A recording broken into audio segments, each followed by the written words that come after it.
प्यारे विद्यार्थियों, साथियों, आज हम बात करेंगे निर्वाचन प्रणालियों के प्रतिमान।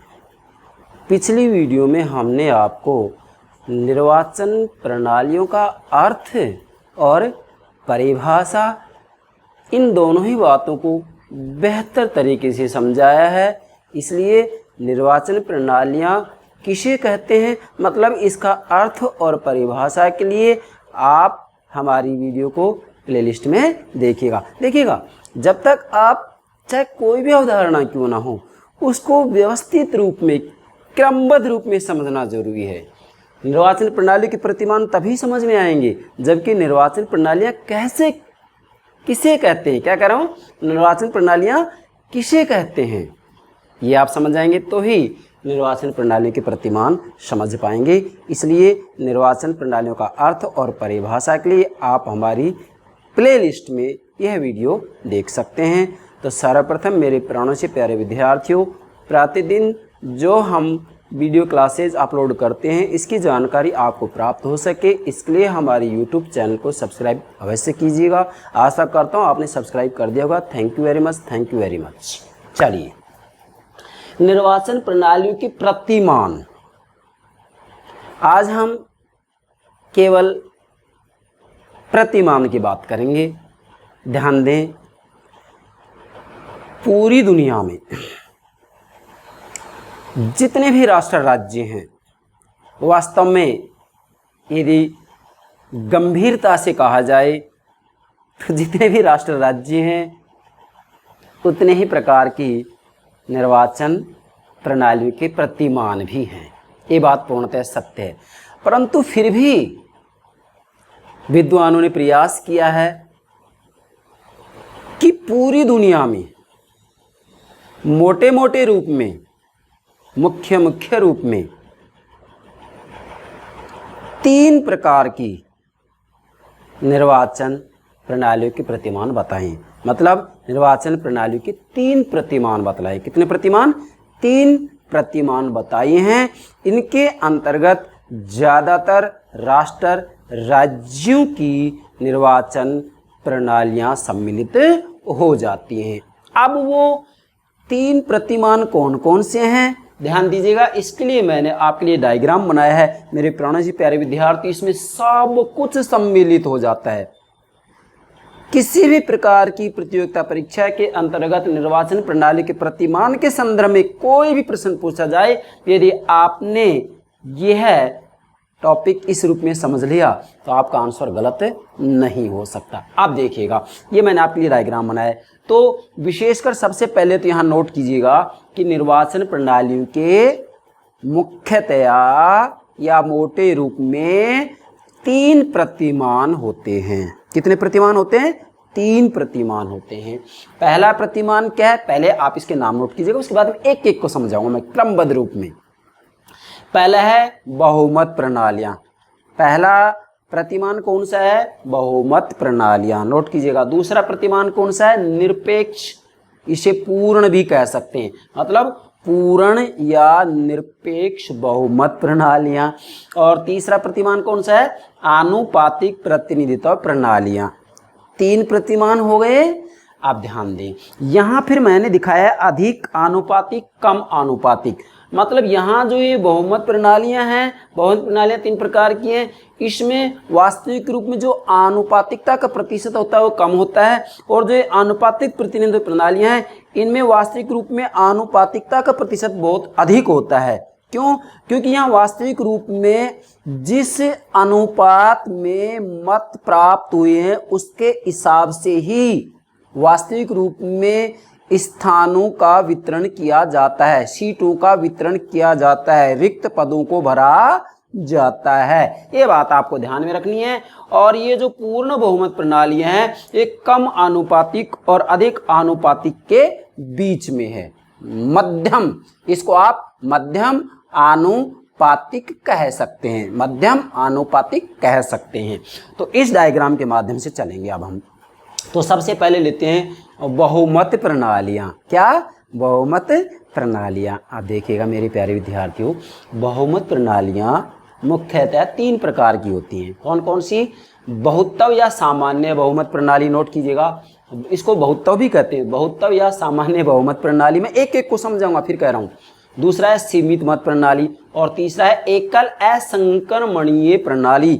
मैं अक्सर विद्यार्थी से पूछ लेता हूं कि असंक्रमणीय प्रणाली किसे कहते हैं, तो कहते हैं नहीं सर हमने तो जो है संक्रमणीय प्रणाली तो पढ़ी है, बाकी असंक्रमणीय का तो नाम ही आज सुना है। इसलिए मैं आज आपके लिए निर्वाचन प्रणाली के जितने ही प्रतिमान है वो सब आपके सामने नोट कर दिए और एक एक को समझाऊंगा मैं। ध्यान दें, बहुमत प्रणाली 3 प्रकार की हो गई। पहले सामान्य बहुमत या बहुत्व, पहले इसको समझे, बहुत्व या सामान्य बहुमत प्रणाली ये क्या है देखिएगा।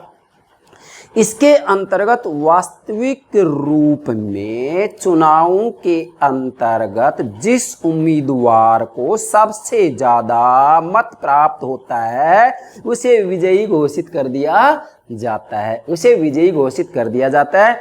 और विशेषकर सामान्य बहुमत प्रणाली को ही ज्यादातर देशों में अपनाया गया है। फिर कह रहा हूं, सामान्य बहुमत प्रणाली का तात्पर्य क्या होता है? इसका तात्पर्य ये होता है कि वास्तविक रूप में जहां एक उम्मीदवार के द्वारा सबसे ज्यादा मत प्राप्त किए जाते हैं उसे ही विजयी घोषित कर दिया जाता है। मान लीजिएगा एक स्थान से 5 उम्मीदवार हैं और वहां टोटल उनको 1 लाख मत प्राप्त हुए हैं, जिनमें एक उम्मीदवार 25,000 मत प्राप्त करता है, बाकी जो है 23,000, 20,000, 18,000, 19,000 प्राप्त करते हैं।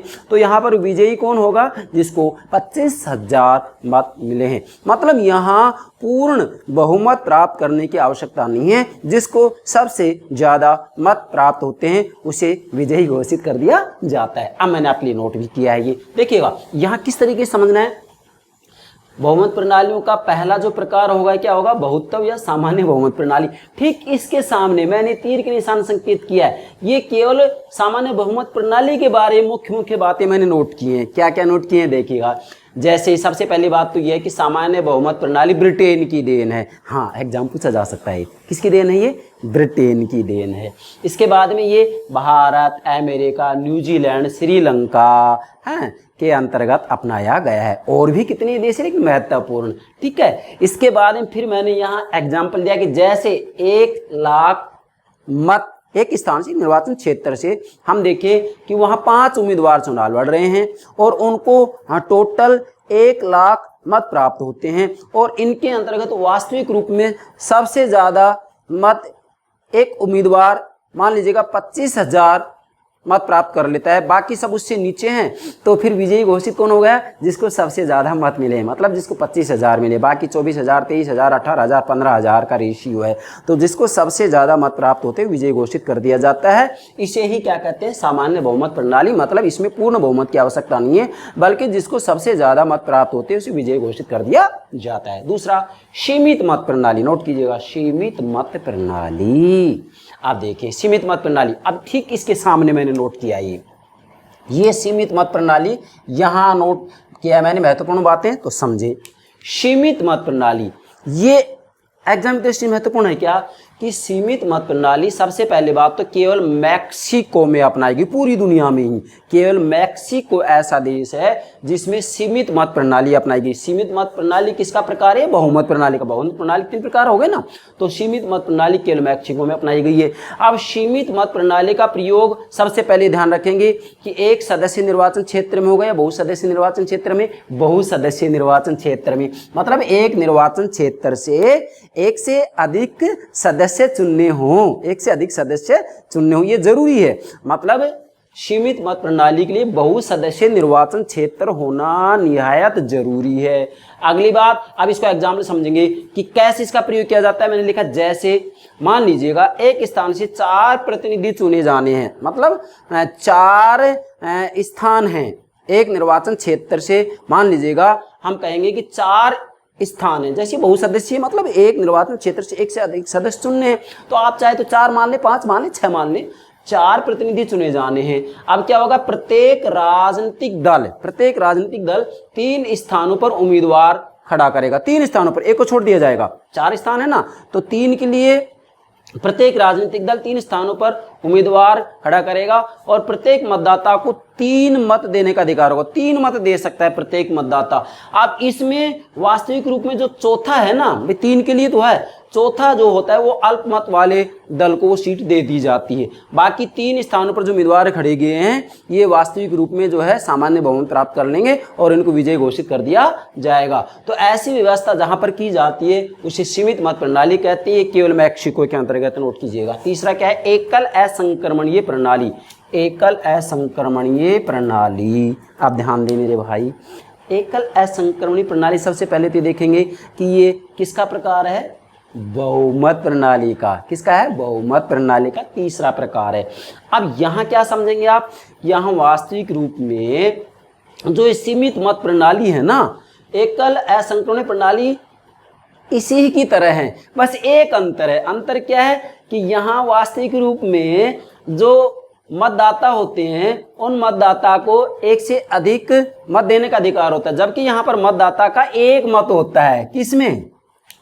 एकल असंक्रमणीय प्रणाली में। हालांकि यहाँ भी बहु सदस्य निर्वाचन क्षेत्र में अपनाई जाएगी ये। अब मतदाता का एक मत होगा। मान लीजिएगा यहाँ स्थानों का वितरण कैसे होगा कि 3 स्थान है। देखो अब 3 स्थान, इसका मतलब बहु सदस्य निर्वाचन क्षेत्र में ही अपनाई जाएगी। ये भी एकल असंक्रमणीय प्रणाली भी बहु सदस्य निर्वाचन क्षेत्र में अपनाई जाएगी। देखो सबसे पहले तो ये समझें कि एक सदस्य निर्वाचन क्षेत्र, बहु सदस्य निर्वाचन क्षेत्र क्या होता है? एक सदस्य निर्वाचन क्षेत्र ये होता है कि जब निर्वाचन क्षेत्र से केवल एक सदस्य चुना जाता है। जैसे भारत में लोकसभा के चुनाव में एक संसदीय क्षेत्र से एक ही तो उम्मीदवार चुना जाता है। और मान लीजिएगा राज्यसभा की बात करें तो राज्यसभा संसद का दूसरा सदन है। तो राज्यसभा के अंतर्गत जब स्थानों का जो वितरण किया गया है तो इसके अंतर्गत मान लीजिएगा हम राजस्थान का उदाहरण देते हैं तो राजस्थान से 10 सीटें ली जाती हैं। 10 सीटें रिक्त होती राजस्थान के लिए। तो वास्तविक रूप में राजस्थान को एक निर्वाचन क्षेत्र बना दिया गया है ऐसी स्थिति में, और यहाँ से 10 सदस्य लिए जा रहे हैं तो ये बहु सदस्य निर्वाचन क्षेत्र हो गया। समझ गए ना? जब एक से अधिक सदस्य लिए जाते हैं एक निर्वाचन क्षेत्र से, एक से अधिक सदस्यों के लिए चुनाव होते हैं तो उसे बहु सदस्य निर्वाचन क्षेत्र कहते हैं। तो इसके लिए बहु सदस्य निर्वाचन क्षेत्र होना जरूरी है, परंतु यहाँ मतदाता का एक मत होगा। यहाँ सीमित मत प्रणाली की तरह जो है 3 मत देने का अधिकार नहीं होगा। अब यहाँ स्थानों का वितरण कैसे होगा? मान लीजिएगा एक तरफ तो एक दल ने जो है 60% मत प्राप्त किए, दूसरे ने 40% मत प्राप्त किए। तो ऐसी स्थिति में स्थानों का जो वितरण होगा वो होगा 60% वाले को 2 स्थान दे दिए जाएंगे, 40% वाले को 1 स्थान दे दिया जाएगा। ठीक है, तो ये स्थानों का वितरण होगा किसके आधार पर हुआ है? मत की संख्या के आधार पर। और इसका जो प्रयोग किया गया है वह जापान में किया जा रहा है इस समय। कहां पर? जापान में। अब आइए इधर, दूसरा जो प्रतिमान है वो क्या है? निरपेक्ष या पूर्ण बहुमत प्रणाली। नोट कीजिएगा, निरपेक्ष या पूर्ण बहुमत प्रणाली। इसमें जिसको सबसे ज्यादा मत प्राप्त होते हैं उसी को विजयी घोषित नहीं किया जाता, बल्कि पूर्ण बहुमत मिलना चाहिए। क्या? पूर्ण बहुमत मिलना चाहिए। मान लीजिएगा यही मैं आपको कहना चाहूँ इसके अंतर्गत निरपेक्ष बहुमत में, तो यहाँ बहुमत प्रणाली के अंतर्गत तो जिसको सबसे ज्यादा मत मिल रहे हैं, जैसे मैंने आपको उदाहरण दिया था 25,000 जिसको मिल गए, 1 लाख में 25,000 जिसको मिल गए, बाकी सब नीचे हैं उसके। मान लीजिएगा 23,000 भी, 18,000, 15,000 है, तो वहां पर 25,000 वाले को विजय घोषित कर दिया जाता है। लेकिन इसके अंतर्गत ऐसा नहीं होगा। इसके अंतर्गत जो 1 लाख है तो 1 लाख में 50,000 से ज्यादा तो मत प्राप्त करने ही पड़ेंगे।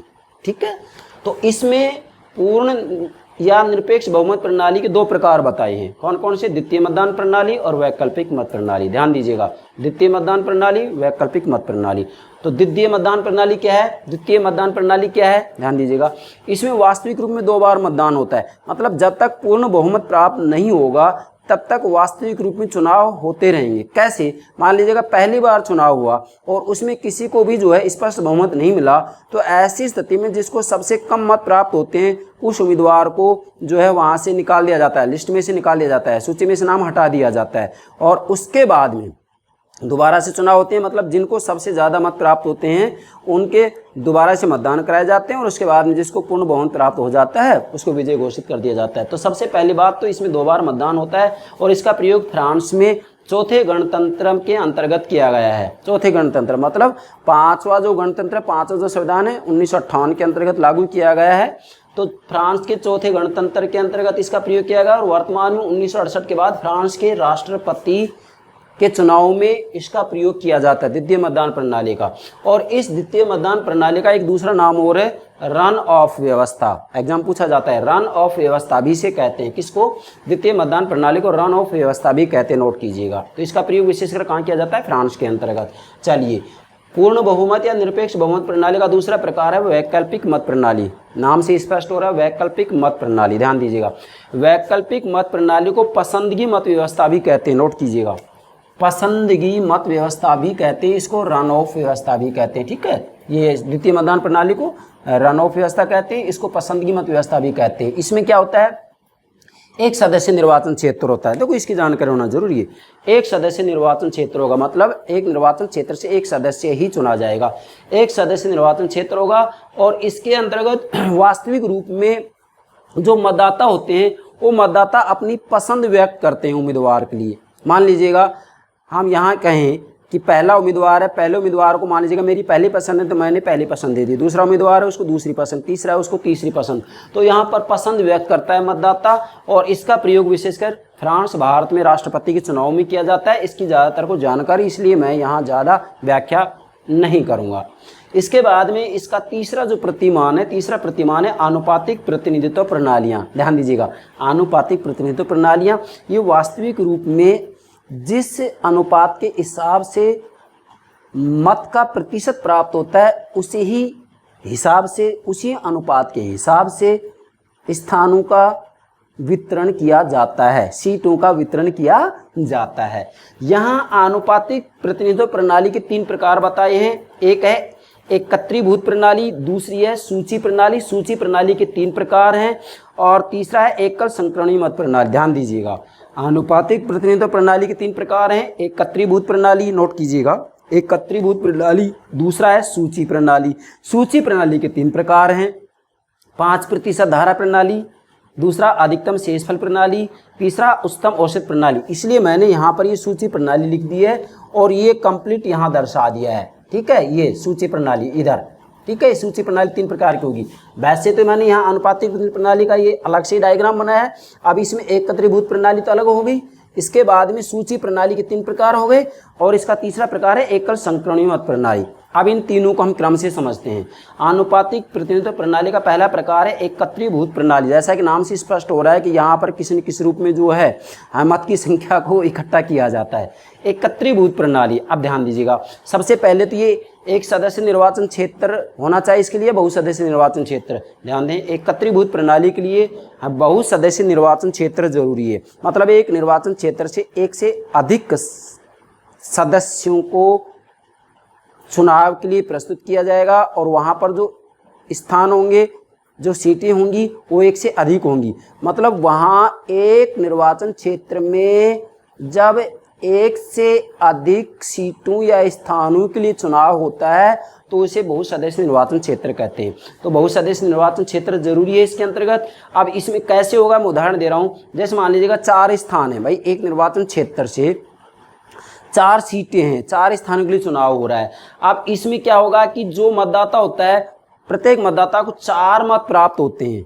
क्या कह रहा हूँ, प्रत्येक मतदाता को भाई 4 स्थानों के लिए चुनाव हो रहे हैं, तो चारों स्थानों के लिए एक मतदाता को 4 मत प्राप्त होंगे, और 4 मत प्राप्त होंगे तो इसमें एक मतदाता चाहे तो एक ही उम्मीदवार को 4 वोट दे सकता है, चाहे तो वह अपने 4 मतों को बांट कर वोट दे सकता है। एक उम्मीदवार को 2 दे दिए, दूसरे को 1 दे दिया, तीसरे को भी 1 दे दिया। मतलब मुख्यतः यहाँ ये बात ध्यान में रखनी है कि यहाँ अगर 4 स्थानों के लिए चुनाव हो रहे हैं तो 4 ही मत प्राप्त होंगे। 3 स्थानों के लिए चुनाव हो रहे हैं तो 3 ही मत प्राप्त होंगे, जिन्हें कि मतदाता बांट कर दे सकता है। मैंने यहाँ नोट भी कर दिया, बहुसदस्य निर्वाचन क्षेत्र जरूरी है, इसलिए यहाँ मान लीजिएगा 4 स्थानों के लिए चुनाव हो रहा है तो एक मतदाता को 4 मत प्राप्त होंगे, मतलब 4 मत देने का अधिकार होगा, और वह मतदाता बांट करके अपने मत का प्रयोग कर सकता है। अब जो ये एकत्रीभूत प्रणाली है, इसका पूरी दुनिया में कहीं पर भी प्रयोग नहीं किया गया, इसलिए मैंने लिख दिया है यहाँ कहीं प्रयोग नहीं, इसका कहीं प्रयोग नहीं किया गया पूरी दुनिया में एकत्रीभूत प्रणाली का। अच्छा, आनुपातिक प्रतिनिधित्व प्रणाली का जो दूसरा प्रकार है वो सूची प्रणाली है।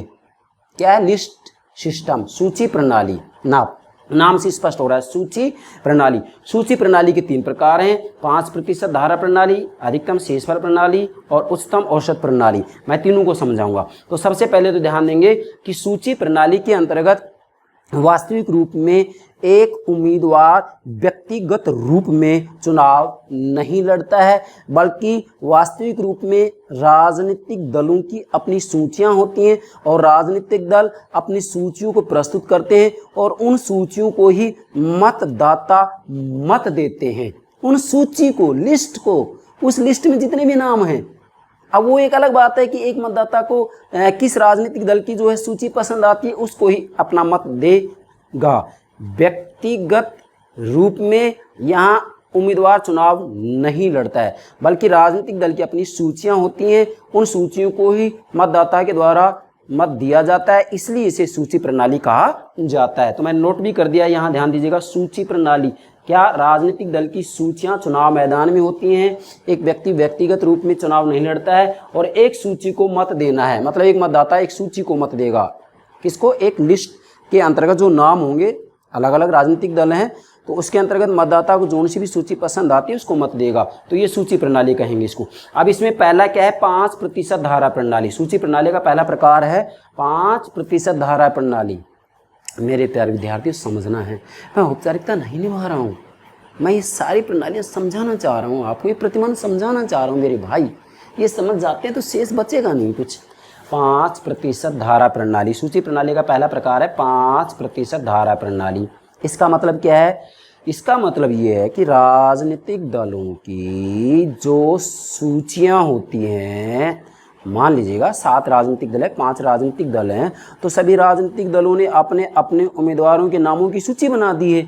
तो यहाँ वास्तविक रूप में जब चुनाव होते हैं तो चुनाव में सभी राजनीतिक दलों के लिए जरूरी है कि 5% मत प्राप्त करना अनिवार्य है। अगर 5% मत प्राप्त नहीं किए हैं तो उसे सूची से बाहर निकाल दिया जाएगा। ये क्या कहलाती है? 5% धारा प्रणाली।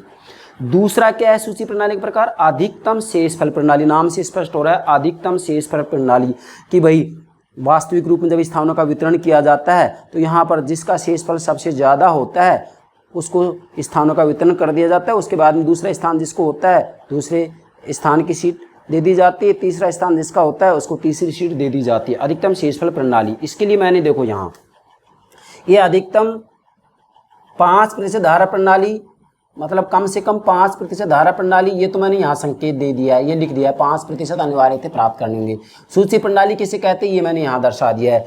इसके बाद में अधिकतम शेषफल प्रणाली, ये मैंने तीर के निशान से यहाँ दर्शा दिया है। ये देखिएगा इधर क्या कि यहाँ मत संख्या के आधार पर स्थानों के वितरण के बाद रिक्त स्थान भरने के लिए शेषफल को मतों का आधार बनाया जाता है। फिर से दोहरा रहा हूँ, मत संख्या के आधार पर, भाई कितनी मत संख्या है, मत संख्या के आधार पर स्थानों के वितरण, सीटों के वितरण, स्थानों के वितरण के बाद, मतलब किसको कितना मत मिला है उस मत संख्या के आधार पर स्थानों का वितरण होने के बाद में जो रिक्त स्थान शेष रह जाते हैं, रिक्त स्थान भरने के लिए शेषफल मतों का आधार बनाया जाता है। क्या? शेषफल को मतों का आधार बनाया जाता है। फिर से कह रहा हूं मैं भाई, अधिकतम शेषफल प्रणाली में क्या होता है कि सबसे पहले तो मत संख्या के आधार पर स्थानों का वितरण कर दिया जाता है, ठीक है, जिसको जितना प्रतिशत मत मिला उसके हिसाब सीटों का वितरण कर दिया जाता है।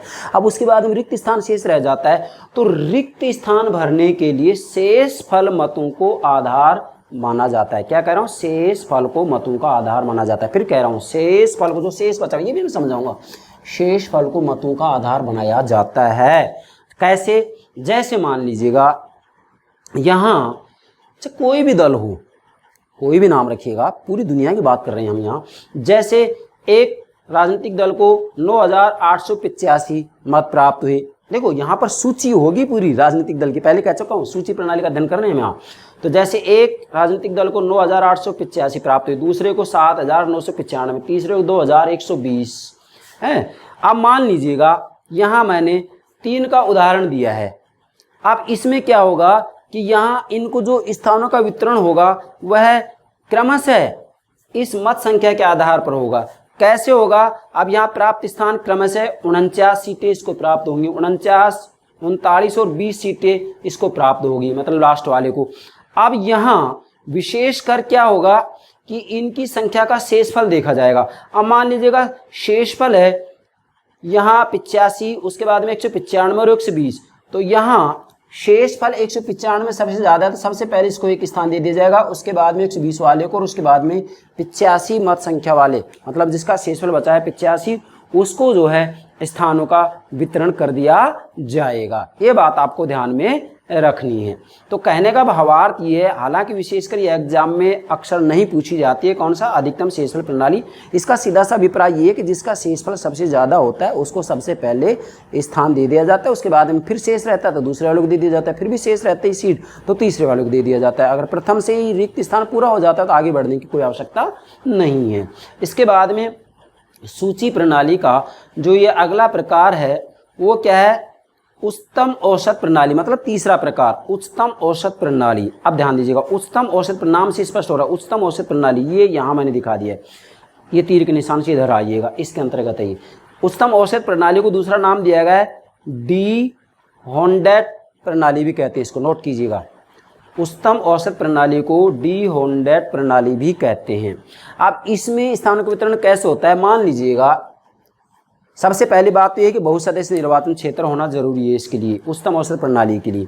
अब मान लीजिएगा एक निर्वाचन क्षेत्र से 10 सीटों के लिए चुनाव हो रहा है, 10 सीटों के लिए, 10 सीटें हैं वहाँ, 10 स्थान हैं, 10 सीटों के लिए चुनाव हो रहा है, और 10 सीटों के लिए चुनाव हो रहा है, तो इसके अंतर्गत मान लीजिएगा 7 दलों की सूचियों की मत संख्या, क्या कह रहा हूँ, 7 दलों की, 8 दलों लगा लीजिएगा, 7 दलों की सूचियों की मत संख्या है। सूची लिस्ट तो होगी ये, अब 10 सीटों के लिए हो रहा है ये मान लीजिएगा, तो 7 दलों की सूचियों की मत संख्या ये है 15,800, 14,200, 13,700, 9,600, 6,500, 3,200, 1,800, ये होगी टोटल।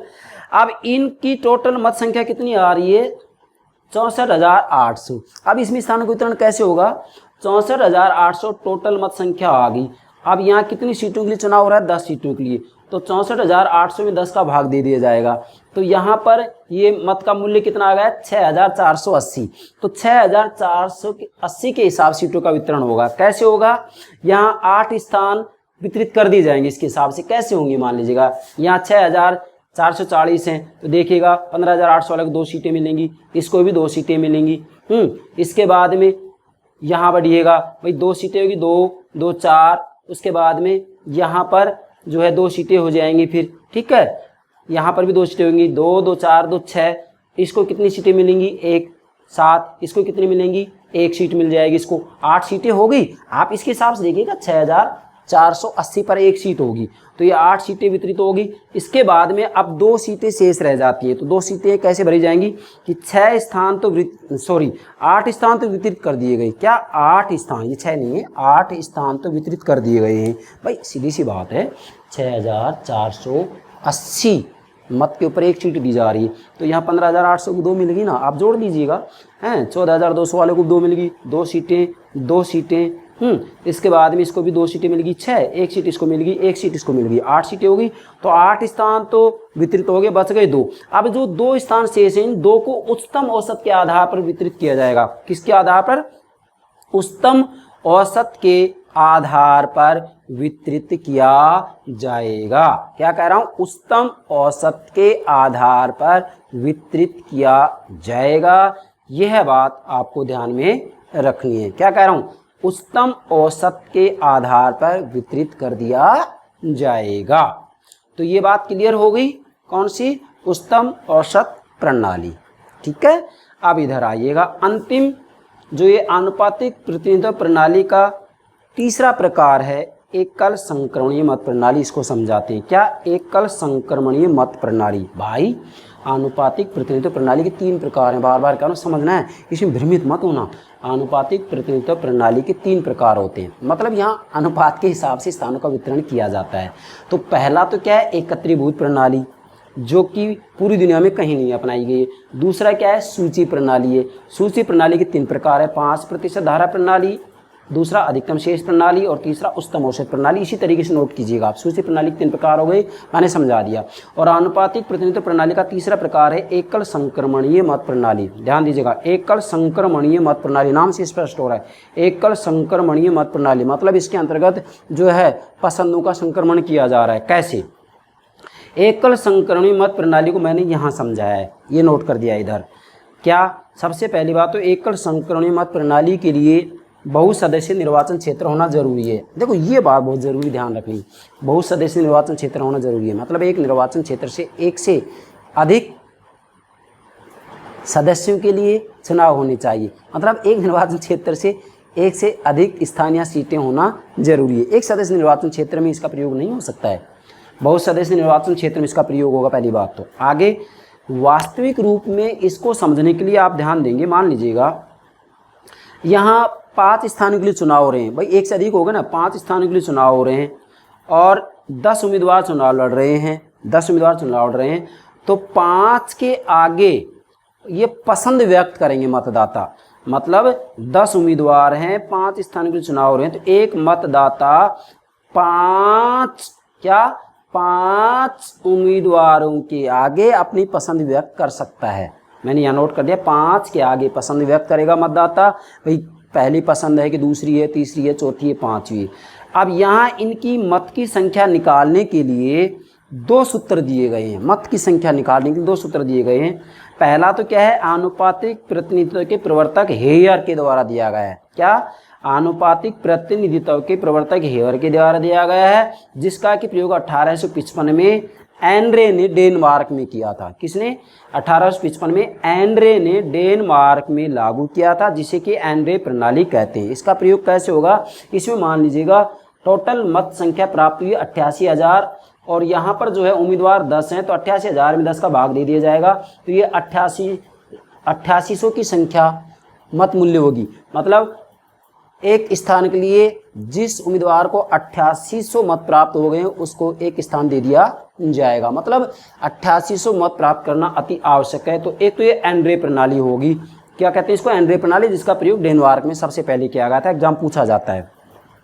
दूसरा सूत्र क्या है? ड्रूप प्रणाली। क्या है? ड्रूप प्रणाली। ड्रूप प्रणाली में इस सूत्र को थोड़ा बदल दिया जाता है। मान लीजिएगा यहाँ मत संख्या 88,000 है, तो इसमें +1 और नीचे यहाँ 10, क्योंकि 10 उम्मीदवार चुनाव लड़ रहे हैं, तो 10 + 1 यहाँ बराबर 8001। तो यहाँ वास्तविक रूप में एक उम्मीदवार को चुनाव जीतने के लिए 8001 मत प्राप्त करना अति आवश्यक है। और वास्तविक रूप में एकल संक्रमणीय मत प्रणाली के अंतर्गत अधिकतर ड्रूप प्रणाली का प्रयोग किया गया है। क्या करो? अधिकतर ड्रूप प्रणाली का प्रयोग किया गया है। इसलिए मैंने यहाँ नोट भी कर दिया है, अधिकतर इसी का प्रयोग किया जाता है।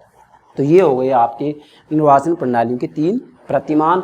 आप इसे नोट कीजिएगा, क्रमबद्ध रूप में समझिएगा, आपको कहीं कोई दिक्कत नहीं आएगी। आशा करता हूँ मेरे प्राणों से प्यारे विद्यार्थियों, आप निर्वाचन प्रणाली के प्रतिमान को ठीक से समझ गए होंगे। इसके बाद में हम राजनीतिक प्रतिनिधित्व के सिद्धांत और इसी के साथ में प्रतिनिधित्व की प्रणालियों की चर्चा करेंगे। ठीक है? Thank you very much.